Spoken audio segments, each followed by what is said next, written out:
Assalamualaikum warahmatullahi wabarakatuh. Selamat pagi para pemirsa BJTV, bertemu kembali bersama saya Herman Yakub, BJTV Berani Jujur. Hari ini kita berada di Sekolah SMPN Negeri 3 Kota Cilegon. Kita akan membahas bagaimana prestasi, bagaimana kurikulum pembelajarannya untuk di sekolah ini. Terlebih dahulu saya akan memperkenalkan yang akan kita berbincang-bincang. Silakan, Pak. Ya, perkenalkan nama saya Riko Supriyadi. Saya di sini sebagai pembina OSIS, mewakili dari Wakil Kepala Sekolah bidang kesiswaan. Selanjutnya saya Nurholik sebagai humas dan mewakili Kasek Kurikulum. Ya, Pak. Assalamualaikum nih, Pak. Waalaikumsalam warahmatullahi wabarakatuh. Ya, Pak, gimana keadaannya, Pak? Sehat? sehat alhamdulillah. Nanti ya kadang sekolah sehat nih. Kalau gurunya sehat kan nanti murid-muridnya hebat. Iya, di energinya ya. Ya buat. Pak, kita ini kan menjual untuk kalau zaman saya maka semester Iya betul betul. semester pertama. Mungkin sekarang berbeda namanya. Apa sih Pak namanya, Pak? Namanya PAS atau SKS. Jadi penilaian akhir semester gitu. Pak, sebagai kurikulum ya. Kalau kita lihat kan kurikulum ya untuk pembelajaran. Untuk mengadakan ini bagaimana Pak siswa-siswa untuk pembelajarannya? Biasanya untuk menghadapi penilaian akhir semester ini kita guru-guru bersama-sama untuk menyiapkan agar anak-anak belajar lebih baik lagi dan semua materi yang diajarkan pada semester ini diharapkan mutas dan sebelum itu biasanya anak-anak diberi pelatihan-pelatihan untuk menghadapi penilaian akhir semester ini. Kayak ada ini ya, diklat itu udah bahasa bedanya ya, Ya, tidak seperti itu, artinya misalnya kan kalau materi sudah habis kan, nah untuk mengisi waktu luang itu biasanya kita sisipkan dengan pelatihan itu. Nah kita nilai kita bahas. Oh gitu ya Pak ya, berarti soal-soal itu terkait publik kita hari ya. Ya. Nah, sebagai kesiswaan nih ya, saya melihat anak-anak itu bagaimana sih Pak melihat mereka pembelajaran mereka itu sendiri. Iya, betul. Kalau dilihat dari perkembangan zaman ya, mungkin kalau zaman dulu peserta didik itu terkesannya takut dengan guru, kemudian ketika ada guru lewat itu menyingkir. Tapi sekarang itu terdapat perubahan tren. Ya, guru bukan lagi sebagai kayak top ke dari atas ke bawah, tapi guru di sini sebagai sudah menjadi seperti sahabat, mitra betul. Jadi tidak ada gap antara guru dan peserta didik kemudian. Nah, namun lalu apa yang dilakukan SMP Negeri 3 Kota Cilegon untuk supaya tidak terlalu kelewat batas, Pak? Kita melakukan berbagai kegiatan, mulai dari adat Inta di hari Jumat, ya, pembinaan adat, kemudian literasi di setiap hari Selasa dan Kamis saya buatkan. Selasa dan Kamis literasi peserta didik diajarkan untuk terbiasa membaca buku. Karena tren sekarang memang eh, setiap anak itu mungkin lebih dari tidak lebih dari 5 menit ngecek HP, melihat notifikasi buku-buku yang kemudian ada itu jarang dibaca. Maka kemudian untuk menangani itu kita sisipkan kegiatan literasi sebelum belajar di hari Selasa dan Kamis. Artinya seorang guru tidak lagi menjadi otoriter ya. Betul. Berkata diri suatu memaksa ya. Nah Pak, sebagai kesiswaan memberikan suatu dorongan yang sangat biasa ya Pak ya. Nah, dengan kurikulum sendiri seperti apa tuh? Juga kurikulum itu kita bersinergi dengan kesiswaan, kita memberikan eh, jadwal atau pengaturan waktu mereka misalnya dalam literasi itu apa yang dibaca, misalnya ada karya fiksi, ada karya non fiksi gitu. Misalnya kalau sudah karya non fiksi selesai, berikutnya karya fiksi dan setelah itu dari hasil mereka bisa mereka tampilkan di depan atau dilaporkan kepada guru, biasanya guru mata pelajaran bahasa Indonesia. Dulu saya guru mata pelajaran bahasa Indonesia, kali-kali saya cek apakah mereka memahami apa yang mereka baca, saya tanya, ada suruh tadi di depan seperti itu. Artinya kurikulum juga lebih menguatkan ya Pak ya saat sesi pembelajarannya ya. pelajarannya. Pak, kalau memberikan suatu pembelajaran seperti apa sih Pak? Apakah kan zaman kita itu kadang-kadang lebih banyak emosionalnya ya. Selama sekarang ini seperti apa Pak? Ya sesuatu nyaman. Iya, kalau saya sebagai guru bahasa Indonesia kebetulan saya lebih menyedikitkan teori, menyedikitkan ceramah. Saya lebih memberikan mereka kesempatan untuk berlatih, untuk berbicara, menyimak, berdiskusi dan menulis. Bahkan saya, karena saya termasuk orang yang suka menulis di beberapa media lokal, saya sebagai contoh untuk mereka. Dan saya paling tekankan untuk menulis, bahkan untuk satu tema bisa menulis berkali-kali sampai mereka tuh kadang bosan, tapi saya beri motivasi bahwa kalau kamu ingin masa depan kamu bagus di bidang akademis, kamu harus suka menulis seperti itu. Nah, karena ada mereka. Nah, sebagai wakil sektor siswa, bisa kan melihat bagaimana anak-anak tidak semuanya mau seperti ini itu, mau ya seperti itu. Tapi kan ada juga yang lebih pandai bahasa betul. Itu di kami seperti apa? Eh, kita di SMP 3 sudah tidak ada lagi hukuman ya Pak. Iya, iya. Hukuman bentuk fisik atau bentuk verbal, tapi kita lebih kepada pembinaan. Kemudian peserta didik itu bagaimana diarahkan, ingatkan, diberikan tugas-tugas seperti itu untuk menangani hal itu. Kalau mungkin pertama teguran, kemudian kalau melakukan kembali baru dipanggil orang tuanya, karena memang sekolah itu tidak bisa berdiri sendiri. Perlu peran orang tua, perlu peran keluarga, termasuk juga masyarakat. Apabila salah satu ini tidak berjalan, hanya sekolah saja, kemudian tidak dilanjutkan di rumah, itu pendidikannya akan timpak itu.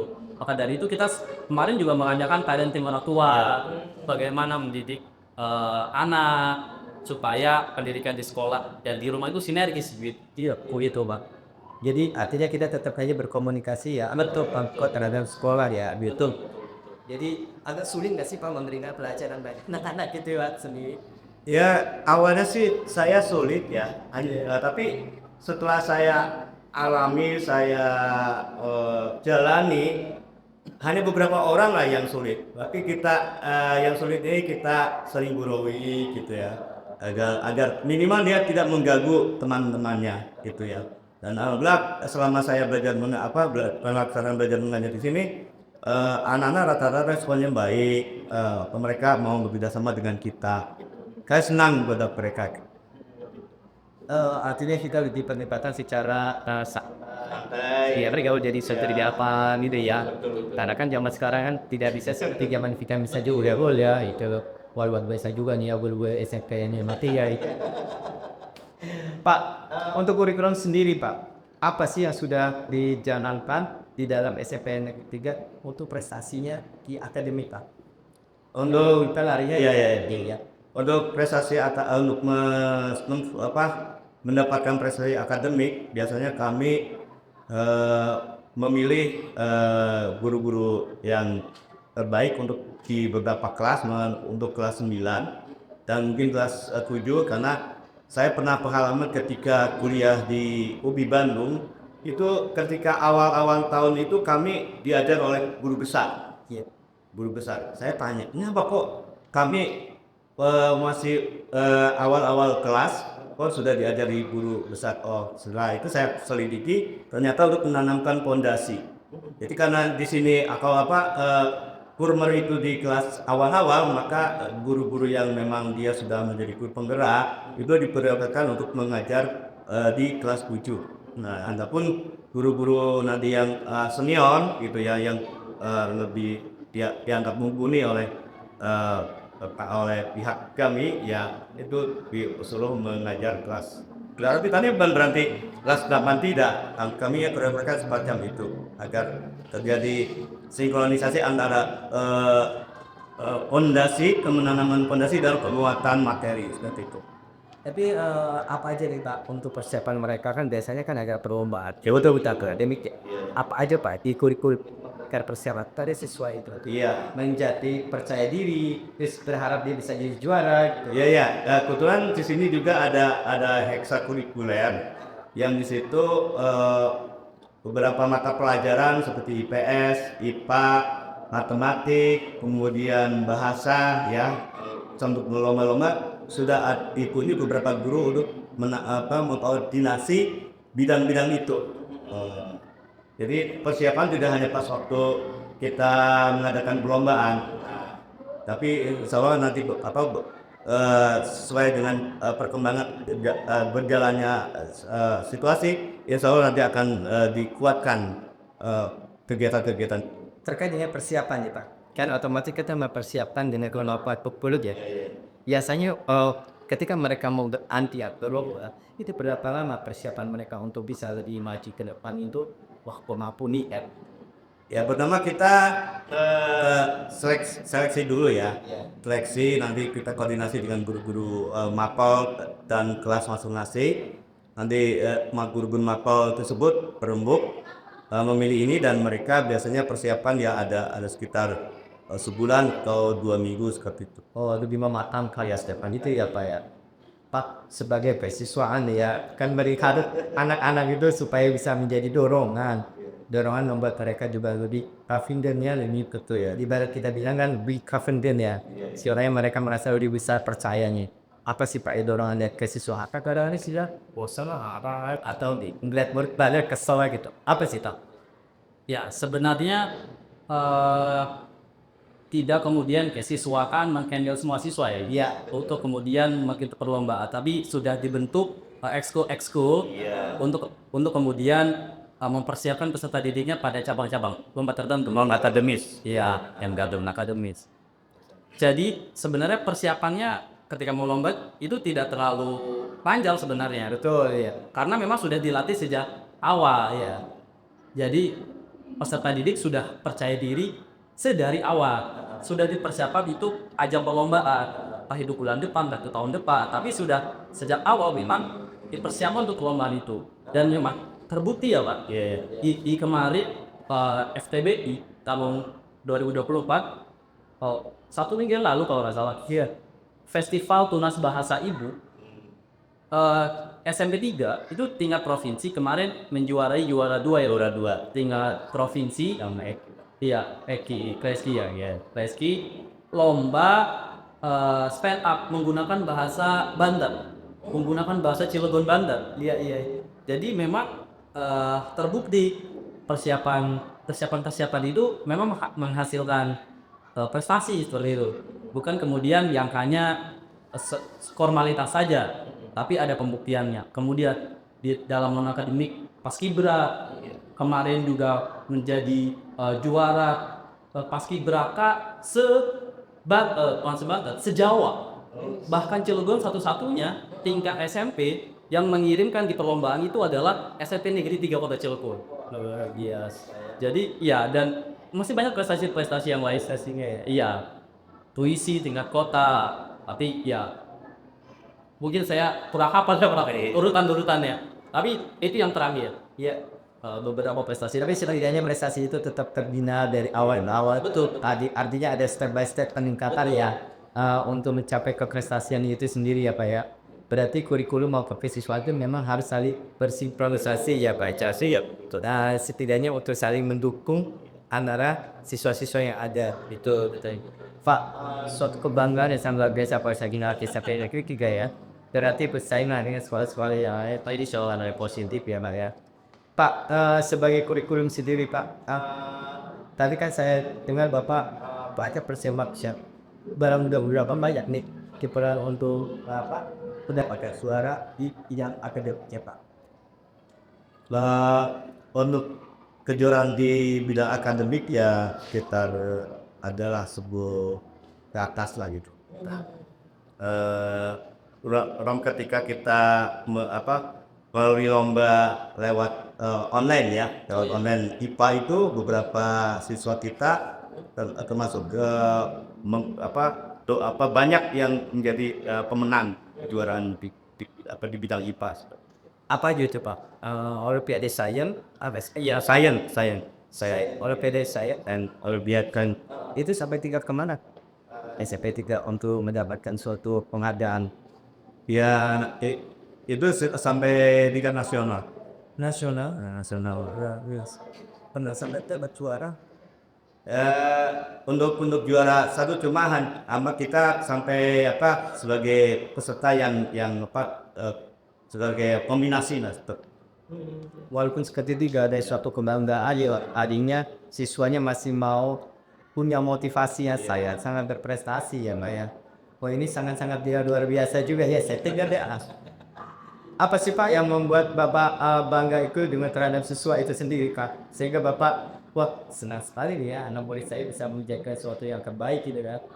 Ya, saya dalam hal ini tidak hanya berpikir ketika siswa-siswa itu di SMP. Jadi saya berharap nanti setelah, kalau misalnya ketika mereka belum mendapatkan hasil yang memuaskan di SMP, mudah-mudahan ketika tingkat lanjut mereka bisa berprestasi di SMA atau di SMK. Saya sering mendorong begitu. Bahkan ketika saya mengajar, karena kamu sudah kelas 9 tidak mendapatkan kesempatan untuk berlomba lagi, nanti saya harapkan ketika ada kesempatan kamu dipilih di SMA atau di SMK, kalian ambil itu kesempatan itu, rebut, dan kamu harus menjadi orang yang berprestasi di sana. Lalu tentu ada anak dari kita yang masuk ke CMBMS jadi juara CPN tingkat kabupaten di Serang, atau kabupaten yang ada di Banten. Artinya memang pun maupun akademi maupun anak ekonomi prestasinya boleh dibilang jempol ya Pak ya. Pak, ada bosan nggak sih terhadap siswa? Kan kesiswaan itu kan banyak polemik ya. Betul, betul. Itu menjadi seni ya, seni dalam mengajar. Memang bagi saya, dan ini juga sampaikan melalui pelatihan. Jadi TSM 3 itu setiap awal tahun ada pelatihan ya Pak. Pelatihan untuk guru bagaimana mengembangkan kemampuannya dalam pelatihan itu dikatakan bahwa sebenarnya guru itu adalah bertamasyanya adalah ketika mengajar di kelas. Jadi ketika kita keluar dari kelas kan banyak masalah segala macam. Justru waktu bersenang-senangnya, waktu bersubarianya adalah ketika di kelas. Bagaimana membuat kelas itu menjadi menyenangkan. Jadi bukan hanya menyampaikan materi satu arah. Tapi bagaimana dengan metode-metode games itu kan diperbolehkan. Bahkan itu ditingkatkan di SMP Negeri 3. Jadi setiap tahun guru dikasih pelatihan bagaimana suasana kelas menjadi menyenangkan seperti itu. Dan buktinya dan memang secara teori ketika kelas menyenangkan akan membuat anak-anak menjadi lebih mudah untuk menyerap materi. Dan buktinya sudah disampaikan Pak Jokowi tadi, alumni-alumni kita banyak yang masuk ke SMA favorit. Salah satunya CBPS kemarin, dan satu orang ya Pak menjadi pertukaran pelajar ya Pak ke Jepang. Dan kemarin beliau kita undang ke sini untuk kemudian memberi motivasi kepada adik-adik kita. Tuh seperti itu. Dan memang ketika dia mengatakan berpesan kepada adik-adik yang memang yang pertama adalah adab kepada guru ya, supaya itu mudah merasa seperti itu. Jadi ya pinter-pinter membuat suasana kelas menjadi menyenangkan supaya tidak membosankan ya, seperti itu. Kadang-kadang memang guru ada saja titik jenuhnya ya, namun itu kemudian pelatihan-pelatihannya tadi yang bisa menambah pengetahuan dan keterampilan guru untuk merubah suasana kelas menjadi menyenangkan dan tidak membosankan, seperti itu. Ya jadi tak harus menjadi monotoni. Betul. Iya kita coba kadang-kadang paling juga ya bosan gitu ya untuk menerimanya seperti itu. Tapi dengan adanya suatu di permainan, dengan adanya pendekatan seperti ini, siswa juga merasakan bahkan dia kangen selalu terhadap sholat gitu ya Pak ya. Jadi memang itu udah menjadi suatu rutinitas sekarang ya seperti ya. Tapi gimana siswa-siswanya sendiri sekarang dengan keadaan yang diberikan materi seperti itu Pak? Ya, ketika saya bertanya, kemudian di akhir kan harus ada refleksi. Ditanyakan kepada peserta didik, bagaimana dengan pembelajaran hari ini, apakah menyenangkan? Dan setiap kelas yang menggunakan metode games, jawabannya relatif sama, menyenangkan. Dan ketika kita selain refleksi juga mengadakan post test. Tes setelah melakukan pembelajaran. Dan nilainya memang lebih besar daripada kita hanya menggunakan ceramah. Jadi metode games, metode bermain sebenarnya lebih efektif. Ya terbukti dari baik perkataan siswa maupun hasil ketika post test tadi. Iya, seperti itu. Jadi kreatif otak tidak akan berjalan, dia betul lebih cepat, kuat gitu ya. Betul betul betul. Jadi kurikulum keorganisasinya ya Pak ya. Ya, saya sebagai guru kadang-kadang ya, saya ke bahasa Indonesia tuh melihat antara pembelajaran di pagi hari dengan siang hari itu ya walaupun FPP-nya sama, ya misalnya pembelajaran sama, tapi saya harus putar otak. Gimana ketika anak itu di pembelajaran akhir itu agar mereka tidak jenuh bagaimana? Nah, kadang-kadang saya anak beri tugas tapi bisa di gua. Iya. Nah, kadang-kadang mereka lagi Pak ke perpustakaan. Kalian lebih lihat situasi pembelajarannya cocok mana. Nah, mereka lagi kadang hari ini juga mau ke Situ Arum untuk mengamati Situ Arum untuk membuat sebuah tulisan yaitu tentang tanggapan terhadap situasi ke Arum. Tapi karena di Udan Podcast kami Dan mulai, wah ini suatu kita juga terhormat ya sebagai DJTP terima dengan senang hati di pihak sekolah. Semoga ini sebenarnya menjadi suatu wacana bagi kami kita banget. Bagaimana kita memberikan suatu study building lah. Artinya pembangunan daripada pembelajaran itu kan lebih enak. Jadi akan menjadi suatu chamber of school menurut saya. Ya, supaya sekolah lain bisa melihat dan mencontoh dan sisi positifnya kayak gitu, Pak. Ini sangat luar biasa ya Mbak ya. Sebenarnya kita pengen panjang sekali di acara lain. Tapi mau dikata karena waktu juga kita memang banyak ya. Bapak juga akan memberikan suatu untuk siswa-siswanya gitu. Ini saya sangat merasa bangga dengan melihat sekolah SMP Negeri 3 ini banyak sekali prestasi, banyak sekali yang digalinya untuk menjadi seorang siswa yang berpotensi. Iya. Karena saya dengar juga banyak sekali ya jadi yang masuk sekolah SMP yang favorit atau dulu SMA favorit masuk SMA favorit dia juga pilih kita lihat ini Pak ini sebagai contoh ya baru sebagian ya Pak ya masih banyak nasi Pak ini saya lihat ya apa aja tuh yang besar itu ya Pak ya kalau yang besar itu kayak juara apa itu mereka Kemarin yang Pulau Jawa itu ya, meski Pulau Jawa terus kok, iya, ya tinggi lumayan. tingginya berapa ada 3 meter Sama kayak saya kali kalau di 1 meter Iya tahu ya, setengah sedikit itu.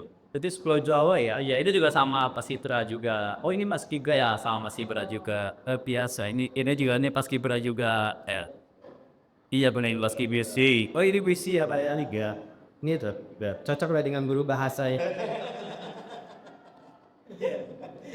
ya, makasih banyak Kak atas waktunya. Mudah-mudahan kita bisa berkesinambung ya akan lebih memberikan suatu motivasi sebagai seorang siswa dan juga untuk motivasi sekolah yang lain agar mereka bisa memberikan satu contoh. Ya bahwa sekolah itu tidak harus berpikir bahwa tidak ada yang namanya tidak kemampuan ya bahwa itu semua itu pasti ada kemampuan. Mudah-mudahan kita nanti ke depannya lebih baik lagi ya Pak ya. Jadi oke pemirsa DJTV banyak sekali yang akan kita gali dan kita korek sebenarnya untuk di SMP lebih tapi waktu yang sangat menentukan. Semoga episode yang akan datang kita akan lebih lagi untuk mengorek SMP Negeri 3 dalam prestasi akademiknya maupun non akademiknya. Demikianlah pemirsa. Assalamualaikum warahmatullahi wabarakatuh.